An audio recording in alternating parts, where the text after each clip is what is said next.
오늘은 불확실한 삶을 사는 비결이라는 제목을 가지고 빌립보서 4장 11절부터 13절까지 말씀을 좀 살펴봤으면 좋겠습니다. 우리 삶의 가장 중요한 특징 중에 하나는 불확실성이 아닐까 싶습니다. 내일 무슨 일이 일어날지 알 수 없는 게 우리의 인생이 아니겠느냐, 이런 이야기죠. 이 땅을 살다 보면 우리가 경험하는 대부분의 일들은 어느 날 갑자기 일어납니다. 어느 날 갑자기 병에 걸렸다는 소식을 접하게 되고, 어느 날 갑자기 이별을 통보받게 되고, 어느 날 갑자기 정말 인생에 문제가 생겼음을 발견하게 되고, 또 어느 날 갑자기 우리 인생이 전혀 다른 새로운 국면에 접어드는 경험을 하게 됩니다. 내일 당장 무슨 일이 일어날지, 내일 우리 인생에 어떤 일이 발생할지 알 수 없는 것이 인생이에요. 게다가 오늘날 우리 사회는 급속도로 변하고 있습니다. 어제가 다르고 오늘이 다르고 내일이 달라요. 변화가 끊임없이 일어나는 거죠. 그러다 보니까 인생의 불확실성들이 점점 커지고 있지 않을까라는 생각이 듭니다. 그래서인지 몰라도 어느 철학자 같은 경우에는 이 불확실성이야말로 인간 존재의 본질이다라고 말하기도 했어요. 인간이 어떤 존재냐? 불확실한 존재라는 거죠. 그러면 이렇게 불확실한 인생을 우리는 어떻게 살아갈 수 있을까요? 오늘 본문은 바울이라는 사람이 쓴 편지입니다. 바울 역시도 굉장히 불확실한 삶을 살았어요. 그래서 바울이 오늘 편지에 보면 비청과 풍부, 배부름과 배고픔, 풍부와 궁핍에 처했다라고 말해요. 그만큼 굴곡이 큰 삶을 살아온 거죠. 어느 날에는 모든 것이 풍부했는데 다음 날에는 너무나 궁핍합니다. 어느 날에는 배불렀는데 다음 날에는 배가 고파요. 어느 날에는 모든 것이 성공적으로 진행이 됐는데 다음 날에는 모든 것이 무너지고 실패한 것처럼 보입니다. 이게 인생이란 거예요. 정말 내일 당장 무슨 일이 있을지 알 수 없다는 거예요. 그런데 바울이 이렇게 굴곡진 삶, 정말 불확실한 삶을 살면서 배운 인생의 교훈이 있어요. 그래서 오늘 편지를 보면 이 불확실한 삶을 사는 지혜를 자기가 배웠다라고 쓰는 거예요. 그럼 바울이 배운 이 불확실한 인생을 사는 삶의 비결, 삶의 지혜는 무엇일까요? 오늘 저는 여러분과 함께 이 부분에 좀 살펴보길 원합니다. 그래서 불확실한 우리의 인생을 어떻게 살아야 될지에 대해서 몇 가지 고민을 나눠봤으면 좋겠습니다. 첫 번째로 정말 바울이 배운 삶의 비결은 뭐냐? 그것은 자족이에요. 자족. 오늘 본문의 11절과 12절 말씀을 같이 한번 읽어봤으면 좋겠습니다. 같이 읽도록 하겠습니다. 내가 궁핍함으로 말하는 것이 아니니라. 어떠한 형편에든지 나는 자족하기를 배웠노니 나는 비천에 처할 줄도 알고 풍부에 처할 줄도 알아. 모든 일 곧 배부름과 배고픔 궁핍에도 처할 줄을 아는 일체의 비결을 배웠노라. 바울은 오늘 본문에서 이렇게 이야기합니다. 어떠한 형편에서든지 나는 자족하기를 배웠다라고 이야기를 해요. 그렇다면 자족이란 어떤 뜻일까요? 자족은 무엇을 의미할까요? 자족은 원어상 원어의 의미를 좀 더 깊이 따져보면 이 자족이라는 단어는 독립에 가까운 단어예요. 독립. 그러니까 무슨 얘기냐면 보다 정확히 말하면 이런 거죠. 환경으로부터 자유로운, 환경의 지배를 받지 않는 독립된 상태를 가리킬 때 자족이라는 표현을 써요. 환경이나 여건으로부터 자유로운, 환경이나 외적인 조건에 지배를 받지 않는 독립된 상태, 그것이 자족이라는 거예요. 바울이 불확실한 인생을 살면서 배운 지혜가 있습니다. 그건 뭐냐면 우리가 살다 보면 우리의 외적 조건이나 환경은 끊임없이 변하는 거예요. 그런데 이렇게 끊임없이 변하는 외적 조건이나 환경에 흔들리지 않는, 그런 것들로부터 영향받지 않는, 그로부터 자유로운, 그것으로부터 독립된 삶의 태도를 배웠다라고 표현하는 거예요. 특별히 배웠다라는 단어는 지속적인 행동을 나타내는 단어예요. 그래서 자신의 인생을 통해서 정말 자족하는 법을 과거에 배웠고 지금도 배우고 있고 앞으로도 배울 것이다 라고 말하는 거죠. 그렇다면 왜 이렇게 바울은 자족을 강조하고 있을까요? 자족이 왜 중요하다고 이렇게 강조하고 있을까요? 자족을 강조한 이유는 한 가지예요. 그건 뭐냐면 우리 인생이 너무나 변하기 때문이에요. 우리의 삶에 처한 환경이 끊임없이 변하기 때문이에요. 따라서 우리가 삶의 환경이 끊임없이 변하는데 이 환경의 변화에 내가 너무 지배를 받다 보면, 너무 많은 영향을 받다 보면 우리의 삶은 끊임없이 흔들리고 요동칠 수밖에 없다는 거예요. 결국 우리의 삶의 기쁨을 잃어버릴 수밖에 없다는 거예요. 예를 들면 그런 거였죠. 여러분, 건강만큼 중요한 게 있습니까? 건강만큼 중요한 게 없어요. 여러분, 그러면 건강하다면 행복할까요? 안 행복할까요? 행복하죠. 건강하나 행복합니다. 그러면 내가 건강해서 행복해요? 그럼 건강을 잃으면 내가 불행해집니까? 여러분, 우리가 건강하면 행복해요. 그럼 건강을 잃으면 불행해집니까? 바울이 왜 환경으로부터 독립되는 것, 환경으로부터 자유로운 것, 왜 자족을 강조할까요? 만약 우리가 건강해서 행복하다면 건강하지 않으면 우리 인생은 불행해질 수밖에 없어요. 건강하지 않다면 우리는 기쁨을 잃을 수밖에 없습니다. 그런데 문제는 뭐냐면 우리가 늘 건강할 수 있나요? 여러분, 내가 아무리 건강관리 잘하고 아무리 좋은 것을 먹고 아무리 식단 관리를 잘하고 해도 언젠간 건강을 잃게 되어 있어요. 그렇기 때문에 우리가 건강에 매여서 건강으로 인해서 내가 행복해진다면 건강을 잃는 순간 우리는 불행해진다는 거예요. 그래서 이러한 외적인 조건으로부터 자유로울 필요가 있다는 거예요. 이건 모든 게 마찬가지입니다. 여러분, 좋은 직장에 들어가고 좋은 학교에 들어가고 승진을 하고 그럼 기쁘죠? 즐겁죠? 그런데 내가 좋은 학교를 들어가고 좋은 직장을 들어가고 승진해서 기쁘면 언젠가 나는 퇴직을 할 때가 있는 거예요. 그 모든 것을 내려놓을 때가 있는 거예요. 그러면 그 모든 것을 내려놓는 순간 내 삶의 모든 기쁨은 사라지게 된다는 거예요. 그래서 바울은 자족을 강조하는 거예요. 왜요? 외적 조건에 우리가 지배를 받아서는 안 된다는 거예요. 우리가 건강할 때나 건강해도 행복하죠. 기쁘죠. 하지만 건강을 잃을 때도 우리가 여전히 기뻐할 수 있는 삶의 태도가 필요하다는 거예요. 그래서 자족을 강조하는 거예요. 바울이 실제로 그랬어요. 바울은 지금 감옥에 갇혀 있습니다. 하지만 내가 감옥에 갇혀 있다 불행하냐? 아니라는 거예요. 바울은 정말 위대한 사람이었죠. 바울은 로마 시민권자였습니다. 로마 시민권은 굉장한 특권이에요. 제가 이제 외국에 사시는 분들의 가끔 기도 부탁을 받으면, 기도 제목 부탁을 받으면 영주권이 나오게 해달라고 기도 부탁을 하더라고요. 그렇죠. 매번 비자를 신청을 해서 비자를 받고 이게 너무 어려우니까 그 땅에 영원히 거주할 수 있는 영주권을 취득하길 되게 원해서 기도 부탁을 많이 해요. 근데 이 시민권이라는 거는 영주권과 전혀 다른 거예요. 훨씬 더 높은 특권과 권리를 갖는 거예요. 로마는 그 당시 전 세계를 지배했던 강력한 제국이었습니다. 그런데 그 로마의 시민권자였어요. 뿐만 아니라 좋은 집안에 태어났고 좋은 학벌을 가지고 있었고 정말 사회적으로 성공해서 정말 이름을 날렸어요. 그러면 내가 그때 행복했느냐? 예스, 그때 행복했습니다. 그러면 그 모든 걸 지금 잃어버렸고 감옥에 갇혔는데 지금 내가 불행하냐? 아니란 거예요. 지금 난 여전히 행복하고 기쁘다는 거예요. 이것이 바로 자족이에요.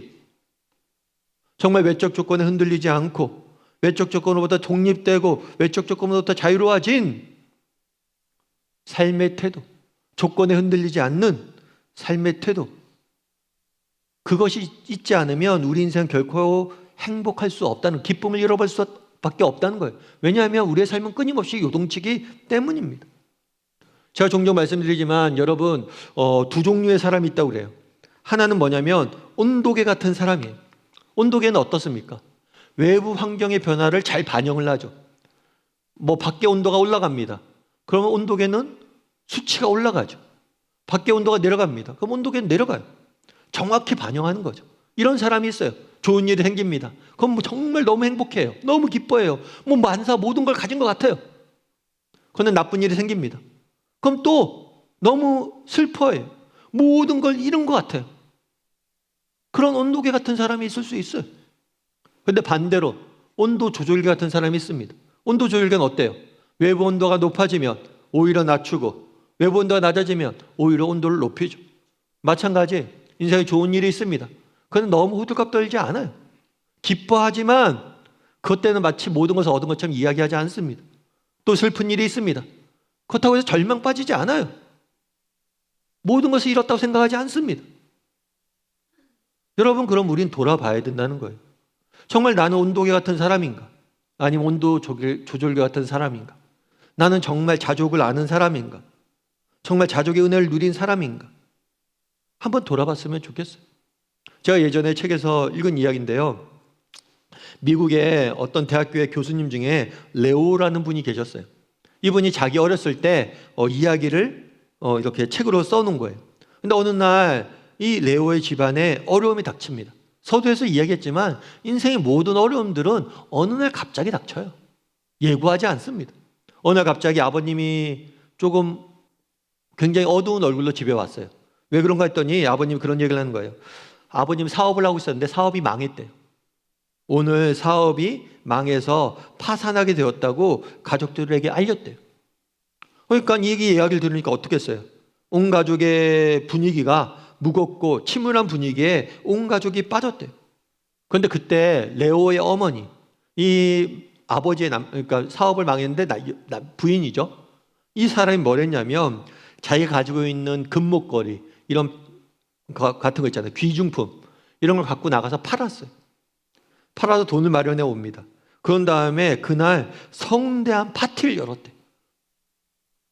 나중에 이 이야기를 친구들과 친척들이 들었어요. 그런 다음에 이 어머니에게 핀잔을 준 거죠. 아니 지금 집안에 사업이 망했고 돈이 필요할 때인데 어려울 때일수록 낭비하지 말고 적은 것이라도 모아야지. 그걸 가지고 그 돈을 가지고 파티를 열면 어떡하냐? 라고 이야기를 한 거예요. 이 이야기를 듣자 레오의 어머니는 이렇게 이야기했대요. 뭐라고 이야기했냐면 그날 저녁이야말로 우리 가족에는 다른 어느 때보다 기쁨이 필요했던 저녁이었습니다. 여러분, 그날 사업이 망했습니다. 온 가족이 슬픔에 빠집니다. 다르게 말하면 온 가족이 슬픔에 빠졌다는 건, 어려운 일이 있다는 건 그만큼 기쁨이 필요하다는 거예요. 우리 가족에게 정말 기쁨이 필요한 순간이었기 때문에 우리 가족에게 기쁨을 주기 위해서 나는 기쁨을 주기로 선택을 했다는 거예요. 슬픔에 빠져있지 않길 결단을 했다는 거예요. 여러분, 이런 사람이 온도 조절기 같은 사람이죠. 정말 슬픈 일이 있지만 기쁨을 선택할 줄 알고 기쁨의 요소를 찾을 줄 알고 오히려 기쁨의 요소를 만들 줄 아는 사람이죠. 이런 사람이 자족의 은혜를 누린 사람이죠. 여러분, 어떤 사람이 되겠습니까? 정말 슬픔에 빠져 있겠습니까? 아니면 기쁨을 선택하고 그렇게 사는 사람이 되겠습니까? 나중에 레오가, 이 교수가 그때의 심정을 아버지에게 물었대요. 그랬더니 아버지가 이렇게 대답했대요. 내 어머니는 우리에게 자신의 보석보다 우리 가족이 더 중요하다는 사실을 깨우쳐 주었단다. 나는 그날 다시 용기를 얻어 내 인생을 새롭게 도전하기로 결심했단다. 알려줬다는 거예요. 그 모습을 보고 돈보다 더 중요한 건 우리 가족이란 거예요.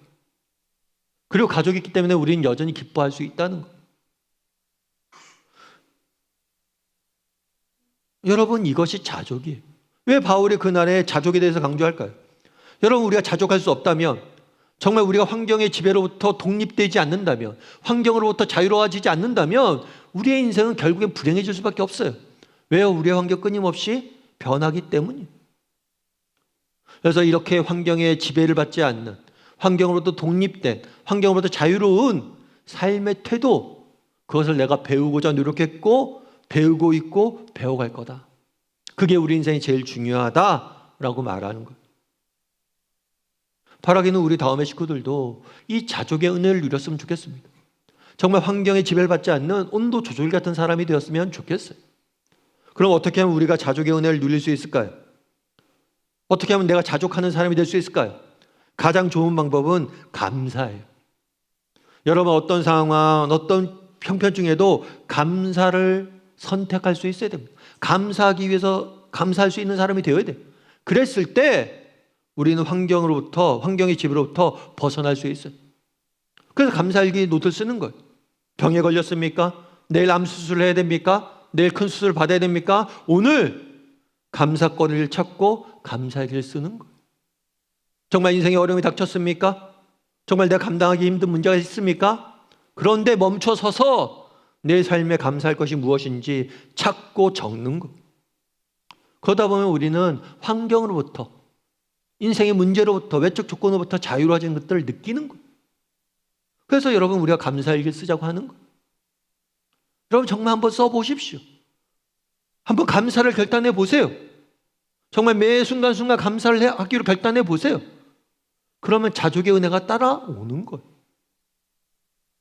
바라기는 우리 다음의 식구들이 정말 자족의 은혜를 누릴 줄 아는 사람이 되었으면 좋겠어요. 특별히 감사함으로 자족의 은혜를 누릴 줄 아는 저나 여러분이 되기를 주님의 이름으로 소원합니다. 우리 옆 사람에게 이렇게 인사할까요? 자족하는 사람이 됩시다. 한 번 더 인사할까요? 감사로 자족을 배웁시다. 첫 번째로 바울이 배운 비결은 뭐냐? 인생의 비결은 뭐냐? 자족이에요. 두 번째로 배운 비결은 뭐냐? 그것은 뭐냐면 동행이에요. 동행. 우리 13절 말씀을 같이 한번 읽어봤으면 좋겠습니다. 내게 능력 주신 자 안에서 내가 모든 것을 할 수 있느니라. 바울의 편지를 읽다 보면 가장 많이 등장하는 단어가 뭐냐면 주 안에서란 단어예요. 주 안에서. 그래서 여러분들이 바울의 편지를 읽다 주 안에서란 것을 많이 접하게 되는데, 이 주 안에서란 단어는 바울의 인생의 모토와도 같은 단어예요. 그만큼 이 주 안에서를 바울은 강조하고 있고, 이 사실로 인해서 그의 삶은 어떤 변환을 맞이하는 그런 큰 계기가 되었던 단어가 주 안에서라는 단어예요. 그런데 오늘 본문에 보면 주 안에서라고 표현하고 있지 않아요. 이 주는 예수님을 의미하겠죠. 예수님 안에서 이런 의미예요. 그런데 오늘 본문에서 뭐라고 되어 있냐면 내게 능력 주시는 자 안에서. 주님, 예수님 대신에 뭐라고 표현했냐면 내게 능력 주시는 자라고 표현을 했어요. 그럼 왜 내게 능력 주시는 자라고 표현을 했을까요?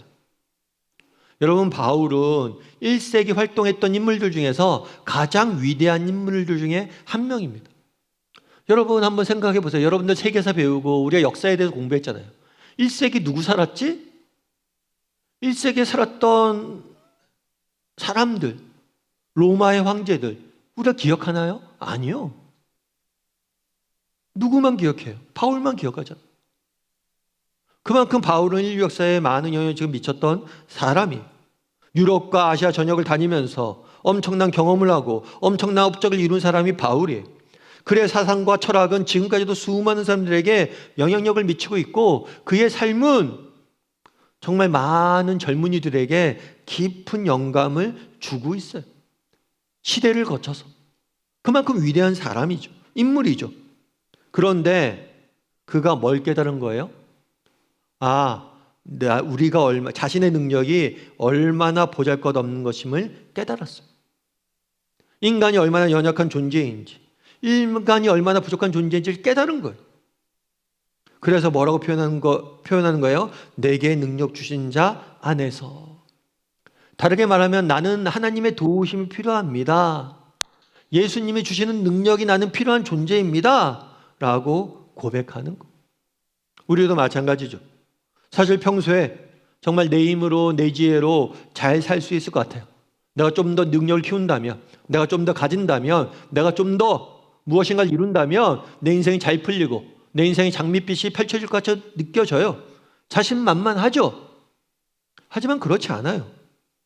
막상 인생의 문제나 위기 앞에 서면 내가 얼마나 무능하고 무력한 존재인지를 깨닫게 되는 것이 인간이에요. 바울도 마찬가지예요. 바울이 누구입니까? 엄청난 능력과 지혜를 가졌던 사람이 1세기 인물 중에 가장 큰 영향력을 미쳤고 신약성경의 3분의 1을 썼고 그 당시 사람들이 경험할 수 없는 수많은 경험을 했던 사람이, 그럼에도 불구하고 뭐라고 고백하는 거예요? 우리는 보잘것없는 존재이고 하나님의 능력과 도우심이 필요한 존재다 라고 고백하는 거예요. 여러분, 우리도 한번 생각해 보세요. 여러분, 내일 우리가 어떤 일이 일어날 줄 알 수 있습니까? 모르죠. 우리 인생은 불확실해요. 그럼 내일 내가 일어났을 때 내 힘과 내 능력으로 내일을 여러분 살아갈 수 있어요? 여러분과 힘과 능력으로 정말 내일 내가 어떤 일이 생길지 모르는데 그것들 이겨낼 수 있고 견뎌낼 수 있어요? 내일 여러분이 암을 걸렸다는 이야기를 받았다고 생각해 보십시오. 어떻게 할 거예요? 뭘로 이겨낼 거예요? 바울은 인생의 경험들을 합니다. 정말 인생을 살다 보니까 정말 내 뜻대로 내 인생이 계획대로 되지 않을 때도 많고 내가 예측하지 못했던 일들이 일어날 때도 많고 정말 내가 감당하기 어려운 일들이 너무 많이 생긴다는 거예요. 그러면 이런 인생을 어떻게 사냐는 거예요. 그런데 내가 확신하는 것이 있다는 거죠. 그건 뭐예요? 내일 내가 어떤 일이 일어날지 몰라요. 하지만 분명한 것은 하나님이 내게 능력 주실 것이고 내가 그 능력으로 그것들을 이겨낼 수 있을 것이다. 그 사실을 확신한 거예요. 여러분, 우리 내일 어떤 일이 일어날지 모릅니다. 내일 우리 중에 남 선고를 받을 사람이 있을 수도 있습니다. 내일 뜻밖의 퇴직 선고를 받을 사람이 있을 수도 있습니다. 내일 이별 통보받고 관계가 깨질 사람도 있을지 모릅니다. 하지만 분명한 게 있어요. 내 힘으로 내 능력으로 그것들을 감당할 수는 없지만 분명히 어떤 일이 생기든지 하나님이 나와 함께 하실 것이고 그분이 내게 힘 주실 것이고 능력 주실 것이고 우리는 그것들을 이겨낼 것이란 거예요. 바울은 그 사실을 확신한 거예요. 내게 능력 주시는 자, 내가 감옥에 갇혔습니다. 왜 갇혔는지, 언제 풀려날지 알 수 없어요. 실제로 바울은 풀려나지 못하고 감옥에서 생을 마감합니다. 그럼에도 불구하고 염려하지 않아요. 왜요? 사나 죽으나 어떤 일이 닥쳐도 내가 아니라 내게 능력 주신 자가 능력을 주실 것이고 나는 이길 것이다. 여러분, 이 사실에 대해서 우리가 확신해야 돼요. 바울은 그 확신을 가지고 살았던 거예요. 우리에게 내일 어떤 일이 일어날지 우리는 알 수 없습니다. 하지만 어떤 일이 일어나든지 상관없이 하나님이 나와 함께 하실 것이고 내게 힘 주실 것이고 나는 승리할 것이다. 이렇게 고백할 줄 아는 저나 여러분이 돼야 돼요. 맥스 클리랜드라는 분이 계세요. 이분 같은 경우에는 미국에 있는 조지아주 상원의원을 2번이나 지낸 분이에요. 그러니까 상원의원이라면 우리는 상원의원이 없기 때문에 모르는데 굉장히 높은 정치적으로 지위에 오른 정치인으로서 성공한 케이스죠. 그런데 이분이 관심을 끄는 것은 뭐냐면 이분은 2다리와 한쪽 팔이 없어요. 2다리와 한쪽 팔이 없는데 그 장애를 극복하고 상원의원이 된 거예요. 그러면 이 사람이 왜 이렇게 2다리 한쪽 팔을 잃어버리게 되느냐? 이 사람이 원래는 월남전의 참전 용사였어요. 군인으로서 월남전에 참전을 했는데 적이 던진 수리탄에 잘못 맞은 거예요. 그래서 2다리와 한쪽 팔을 잃어버린 거예요. 정말 여러분 생각해 보세요. 한참 젊을 때 갑자기 어느 날 눈을 떴는데 내 2다리와 한쪽 팔이 없어진 거예요. 어느 날 갑자기 인생에 정말 새로운 삶이 시작된 거예요. 그로 인해서 얼마나 육체적, 정신적 고통에 시달렸는지 몰라요. 그런데 그때 하나님이 자신에게 주신 깨달음이 있었다고 그래요. 뭐라고 쓰냐면 책에서 이렇게 써요. 그동안 얼마나 내 힘만으로 내 인생을 살고자 했는지 깨달았습니다. 그래서 이렇게 기도했습니다. 하나님, 제 힘만으로는 더 나아갈 수 없습니다. 저의 교만을 용서해 주시고 저를 도와주십시오. 그때 깨달았대요. 아, 내 힘으로 내 능력으로 살았구나. 그런데 정말 인생의 위기가 닥치니까 내 힘으로 살 수가 없구나. 여러분, 누가 장담해요? 그래서 뭐라고 이야기해요? 하나님, 제 힘으로는 더 나아갈 수 없습니다. 힘 주세요. 그래서 그 어려움들을 이겨낸 거죠. 정말 그래서 그 어려움들을 이겨내고 자기와 같이 아픔에 있는 어려움에 있는 사람들 도와야겠다 하고 그들에게 관심을 갖고 돕기 시작하다 보니까 정치인의 길까지 가게 된 거예요. 전혀 예상하지도 못했던 정치의 길까지 나아가게 된 거죠. 여러분, 우리도 마찬가지예요. 정말 우리도 인생을 살다 보면 우리 힘으로 더 나아갈 수 없는 상황들을 만날 수밖에 없어요. 그럼에도 불구하고 우리가 낙심하지 않는 이유가 있죠. 왜요?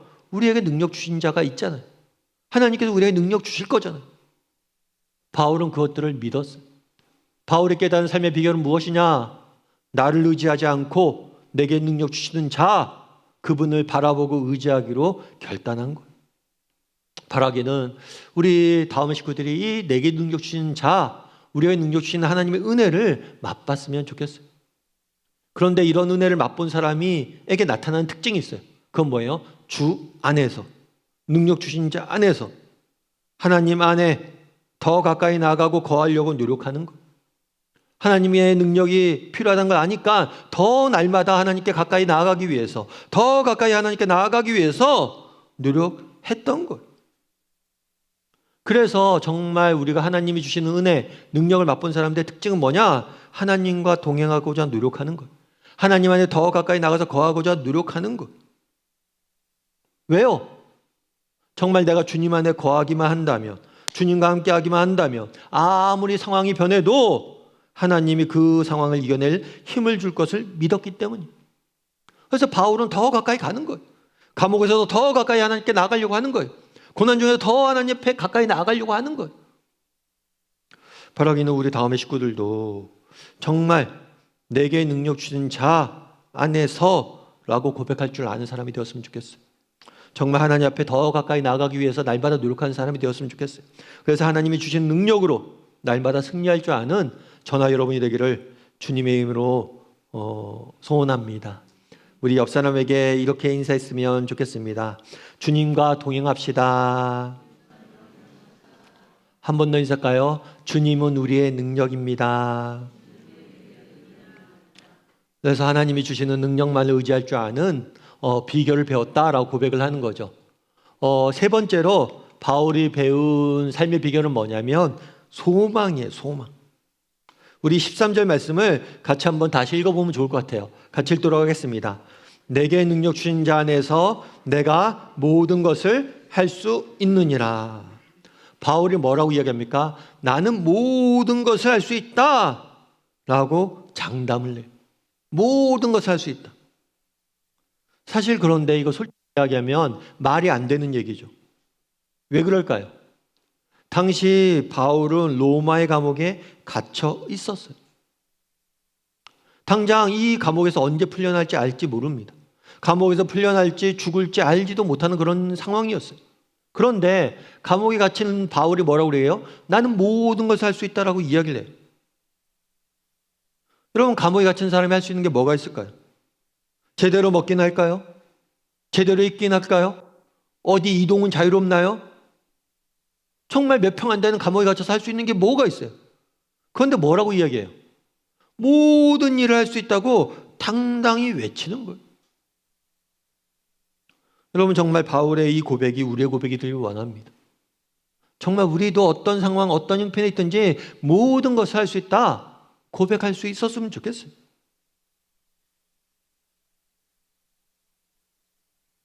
그럼 어떻게 이렇게 외칠 수 있었을까요? 그것은 하나님을 신뢰했기 때문이죠. 실제로 그랬어요. 여러분, 지금 바울이 로마의 감옥에 갇혔잖아요.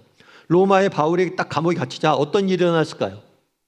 로마의 바울이 감옥에 갇히자 바울을 따르던 제자들이 있잖아요. 우리 바울 선생님이 감옥에 갇혔네. 그럼 우리는 어떻게 하지? 그래, 우리가 좀 더 열심을 내자. 바울 선생님 못까지 우리가 좀 더 복음을 전하자. 열심히 하자. 이렇게 했던 거예요. 여러분들도 그렇죠. 제가 만약에 특별한 이유로 교회를 비우게 됐어요. 그럼 여러분 어떻게 하겠어요? 우리 목사님 없으니까 우리가 더 열심히 목사님 빈자리 채워야지. 그렇게 되는 거예요. 바울의 제자들이 그랬어요. 뿐만 아니라 더 재밌는 일도 있었어요. 뭐냐면 그 당시에 바울의 경쟁자들이 있었어요. 그 사람들이 이렇게 생각하죠. 야, 바울만 사도야? 바울만 능력자야? 바울이 그렇게 대단해? 나도 바울처럼 대단해. 근데 바울이 감옥에 갇혔어요. 그러니까 뭐예요? 야, 이거 기회다. 바울이 지금 꼼짝달싹 할 수 없으니까 내가 더 열심히 해야지. 내 세를 더 많이 모아야지. 더 열심히 복음을 전하는 거예요. 그래서 바울이 이야기하는 거예요. 시기로 하든지 질투로 하든지 상관없다. 전파되는 게 그리스도면 그리 기쁜 일이다. 바울이 오히려 갇혔는데 더 많은 사람들이 더 열심히, 때로는 선한 의지로, 때로는 시기와 질투에 빠져서 더 열심히 복음을 전하는 거예요. 더 많은 일들이 이루어지고 있었던 거예요. 게다가 바울이 감옥에 갇혀서 편지를 썼습니다. 그런데 이 바울이 감옥에 갇혀서 이 편지를 쓴 편지는 지금까지도 수많은 사람들에게 영향력을 미치고 있죠. 특별히 오늘 우리가 읽은 본문은 빌립보서는 기쁨의 편지라고 알려져 있어요. 기뻐하라는 말을 굉장히 강조해요. 그런데 만약에 바울이 감옥에 갇히지 않은 상태에서 이 편지를 썼다면 그런 얘기하겠죠. 아니, 바울 선생님, 저희처럼 어려운 형편에 대보세요. 기뻐할 수 있나? 그런데 바울이 감옥에 갇힌 상태에서 내일 죽을지도 모르는데 기뻐하자 라고 이야기하니까 이 편지가 더 큰 힘을 갖는 거예요. 바울은 이야기합니다. 내가 비록 감옥에 갇혔지만 나는 모든 것을 할 수 있다. 이거는 헛된 망상이 아니에요. 헛된 치기가 아니에요. 그냥 하는 이야기가 아니에요. 실제로 바울이 감옥에 갇혔지만 오히려 훨씬 많은 일들을 그는 하고 있었던 거예요. 그래서 감옥에 갇힌 것이 내게 유익이다 라고 말하는 겁니다. 여러분, 건강하다고, 건강해서 많은 일을 한다고, 정말 건강해서 우리가 많은 일을 하죠. 그러면 건강하지 않다고 더 적은 일을 할까요? 건강하기 때문에 더 많은 일을 하고 건강하지 않기 때문에 더 적은 일을 할까요? 그렇지 않아요. 때로는 건강할 때보다 건강을 잃고 난 다음에 더 많은 일을 하는 사람들이 훨씬 많습니다. 여러분, 내가 많은 것을 가졌기 때문에 더 많은 일을 하고 내가 덜 가졌기 때문에 더 적은 일을 할까요? 아니요, 그렇지 않아요. 때로는 내가 많이 가졌을 때보다 덜 가졌을 때, 가난했을 때, 궁핍했을 때, 절박했을 때 훨씬 더 많은 일을 하는 사람들이 훨씬 더 많아요.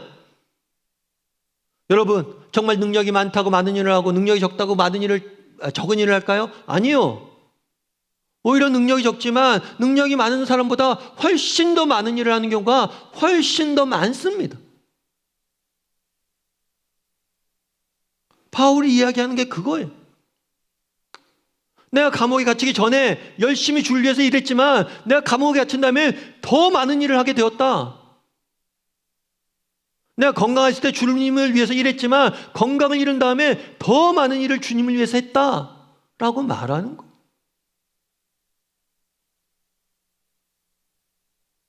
여러분, 우리도 마찬가지라는 거예요. 여러분, 정말 그날에 바울이 이야기하잖아요. 감옥에 갇힌 바울이 이야기하잖아요. 모든 것을 할 수 있다. 우리가 고난주와 역경과 모든 것을 잃었을 때도 우리는 더 많은 일을 할 수 있습니다. 이 사실을 믿어야 돼요. 이 사실을 확신해야 돼요. 그리고 바울처럼 우리도 뭘 해야 돼요? 고백할 수 있어야 돼요. 아까 맥스 클리랜드라는 분에 대해 소개했잖아요. 이분이 월남전 때 두 다리와 이제 한쪽 팔을 잃었어요. 그런 다음에 하나님, 제가 정말 저만을 의지하고 살았습니다. 하나님, 저를 도와주십시오. 라고 생각을 했어요. 그래서 전역한 이후에 정말 고난으로 이 믿음으로 이 고난을 이겨내고 보다 의미 있는 삶을 살기 위해서 노력했어요. 그러다 보니까 상원위원회까지 자리까지 나가게 된 거죠. 그런데 한 번은 이런 일이 있었어요. 그가 이제 그렇게 살다 보니까 유명해졌어요. TV에서 나오고 많은 사람들에게 선한 영향을 미쳤습니다. 그런데 한 번은 이거 TV에 나와서 사람들에게 알려지자 전화가 왔어요.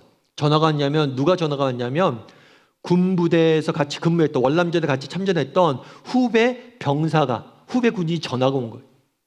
그리고 전화가 왔는데 전화를 받자마자 그 사람이 흐느껴 우는 거예요.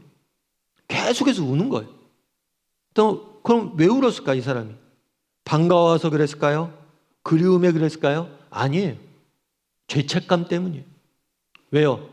이 사람이 적에 던진 수리탄에 두 다리와 팔이 잃어버렸다고 생각했잖아요. 근데 그게 아니었어요. 사실은 그 후배 군인이 던진 수리탄이었어요. 그걸로 인해서 두 다리와 한쪽 팔을 잃어버린 거예요. 어쩌면 그 후배 군인은 내 인생을 빼앗아간 사람이에요. 내 삶을 완전히 망가뜨린 사람이에요. 그런데 그 후배한테 이런 얘기를 했대요. 그동안 마음고생이 많았을 자네를 생각하면 마음이 아프네. 죄책감을 느낄 필요 없네. 그건 누구나 일어날 수 있는 상황이었고 우린 최선을 다했네. 이제 아픔을 잊고 내가 그러하듯 자네도 최선을 다해 열심히 살길 바라네. 그 친구를 원망하지 않아요. 그 친구를 용서하고 마음에 품는 거예요. 여러분, 내 인생을 망친 원수를 용서할 수 있습니까? 그를 위해서 정말 격려해 줄 수 있어요? 그를 오히려 위로해 줄 수 있어요? 어떻게 그렇게 할 수 있어요? 내게 능력 주신 자 안에서 모든 것을 할 수 있느니라. 여러분, 우리는 모든 것을 할 수 있습니다. 우리의 능력 주신 자 안에서. 그래서 여러분, 고백했으면 좋겠어요. 정말 내일 우리에게 어떤 일이 일어날지 모릅니다. 어쩌면 내 인생에 내일의 위기가 닥칠 수도 있고 고난이 닥칠 수도 있고 역경이 닥칠 수 있습니다. 그럴 때라도 나는 더 많은 일을 할 수 있을 것이다. 내일 하나님께서 우리에게 평안을 주실지 모릅니다. 부와 명예를 주실지 몰라요. 그걸 통해서 내가 더 많은 일을 할 것이다. 어떤 형편, 어떤 상황 속에서도 우리가 모든 것을 할 수 있다. 가지면 가진 대로 모든 것을 할 수 있고 이루면 이룬 대로 모든 것을 할 수 있다. 고백할 줄 아는 사람이 되었으면 좋겠어요.